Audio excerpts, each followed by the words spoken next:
Assalamualaikum warahmatullahi wabarakatuh. Perkenalkan, nama saya Wahyu Gunawan, NIM 200204036 dari kelas TL2B. Di sini saya akan menjelaskan tentang konduktor dan isolator pada jaringan transmisi distribusi. Sebelum itu saya akan menjelaskan tentang pengertian sistem transmisi dan sistem distribusi. Yang pertama yaitu sistem transmisi. Sistem transmisi adalah proses menyalurkan energi listrik dari satu tempat ke tempat lain, atau dari pembangkit listrik ke gardu induk, atau dari satu gardu induk ke gardu induk lainnya, dengan menggunakan penghantar yang direntangkan antara tiang-tiang atau tower melalui isolator-isolator dengan sistem tegangan tinggi. Yang kedua yaitu sistem distribusi. Sistem distribusi adalah bagian dari sistem tenaga listrik. Sistem distribusi ini berguna untuk menyalurkan tenaga listrik dari sumber daya listrik besar sampai ke konsumen. Berikutnya yaitu tentang bahan konduktor.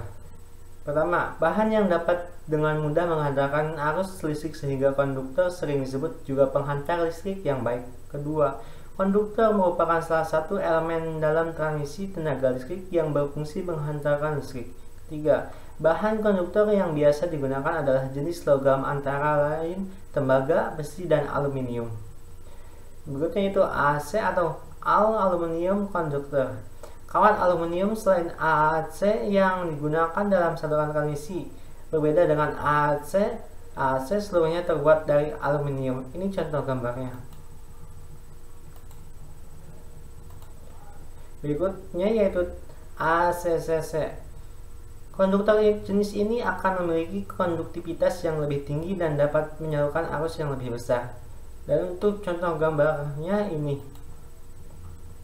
adalah gambar ACCC. Berikutnya yaitu AC, aluminium alloy konduktor. Sebuah kawat penghantar listrik yang digunakan dalam saluran transmisi dan distribusi tegangan listrik pada saluran sirkuit udara. AC memiliki ketahanan mekanik lebih besar dari AC. Ini contoh gambarnya. Berikutnya yaitu ACSR, aluminium conductor reinforced. Kawat penghantar yang terdiri dari aluminium berinti kawat baja. Kabel ini digunakan untuk saluran-saluran transmisi tegangan tinggi di mana jarak antara menara atau tiang berjauhan mencapai ratusan meter, maka dibutuhkan kuat tarik yang lebih tinggi. Untuk itu digunakan kawat penghantar ACSR. Ini contoh gambar kawat ACSR. Berikutnya yaitu ACAR, aluminium conductor alloy reinforced. Kawat penghantar aluminium yang diperkuat dengan logam campuran sehingga kabel ini lebih kuat daripada kabel ACSR. Ini gambarnya. Berikutnya yaitu TACSR, thermal resistant aluminium alloy conductor. Pada saluran transmisi yang mempunyai kapasitas penyaluran atau beban sistem tinggi namun berada di daerah yang rawan sosial dan sulit dilakukan pemadaman di semua sisi, maka dipasang konduktor jenis TACSR. Konduktor jenis ini mempunyai kapasitas lebih tinggi tetapi berat kawat tidak mengalami perubahan yang banyak.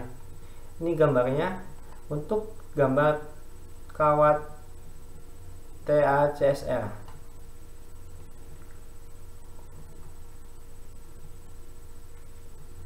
Berikutnya yaitu LVTC, Low Voltage Twist Cable. Kabel ini direntangkan di antara tiang penyangga. Bagian utama adalah tiang, kabel, dan suspension clamp bracket yang berfungsi untuk menahan kabel pada tiang. Kabel jenis ini sekarang banyak digunakan dalam pemasangan JTR baru karena dianggap konstruksi jenis ini lebih handal. Ini gambarnya.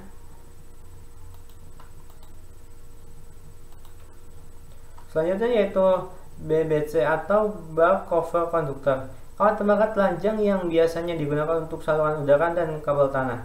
Konduktor jenis BCC ini digunakan untuk transmisi daya saluran udara. Berikutnya yaitu tentang bahan isolator. Isolator adalah bahan yang tidak dapat menghantarkan arus listrik. Hampir seluruh bahan non logam adalah isolator. Contohnya yaitu isolator adalah asbes, kayu kering, gelas, plastik, karet udara, dan sebagainya. Yang pertama yaitu isolator porselen atau keramik. Isolator pada sistem transmisi tenaga listrik di sini berfungsi untuk penahan bagian konduktor terhadap ground. Isolator di sini biasanya terbuat dari bahan porselen. Untuk gambar isolator porselen ini contohnya. Berikutnya yaitu isolator gelas. Bahan gelas juga memiliki banyak digunakan sebagai isolator pasangan luar atau outdoor insulator atau isolator saluran udara atau overhead insulator. Karena bahan gelas mempunyai kelebihan sebagai berikut. Kuat dielektriknya tinggi sekitar 140 kV. Kedua, koefisien muainya rendah, tidak mudah didesain atau karena kuat dielektriknya tinggi. Berikutnya yaitu isolator pasak. Isolator jenis ini adalah yang pertama kali dirancang untuk menopang penghantar saluran. Isolator jenis pasak adalah dapat digunakan sampai 80 kV. Ini contoh gambarnya untuk isolator pasak. Berikutnya yaitu isolator tarik. Isolator tarik biasanya dipasang di tiang tarik atau akhir dan isolator tumpu biasanya dipasang pada tiang penyangga. Ini gambar isolator tarik. Berikutnya yaitu isolator tumpu. Material kelistrikan yang digunakan untuk menyanggah kawat penghantar pertegangan yang menghantarkan tegangan listrik ke pelanggan. Dan selanjutnya materi tarik tentang tower. Tower adalah menara yang terbuat dari rangkaian besi atau pipa baik segi 4 atau segi 3 atau hanya berupa pipa panjang atau tongkat yang bertujuan untuk menempatkan antena dan radio pemancar maupun penerima gelombang telekomunikasi dan informasi. Terdapat beberapa jenis tower. Ini contoh gambar tower. Yang selanjutnya yaitu tentang macam-macam tower. Pertama yaitu logic tower. Tower dengan rangka kaki 4 dengan kisaran ketinggian antara 20 sampai 100 meter dan cocok untuk digunakan di site ground vault atau rooftop. Terdapat beberapa macam jenis tower yaitu ini gambarnya. Ini untuk tiang delta. Ini untuk tiang zigzag, dan ini untuk tiang piramida.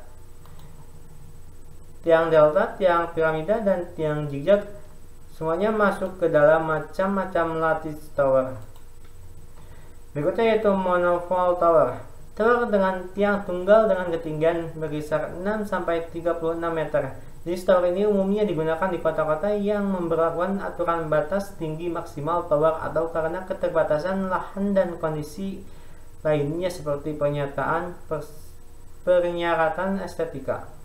Ini contoh gambarnya. Selanjutnya yaitu tubular steel valve. Tubular steel valve merupakan tower listrik yang berbentuk pipa-pipa dengan diameter berbeda yang saling disambung.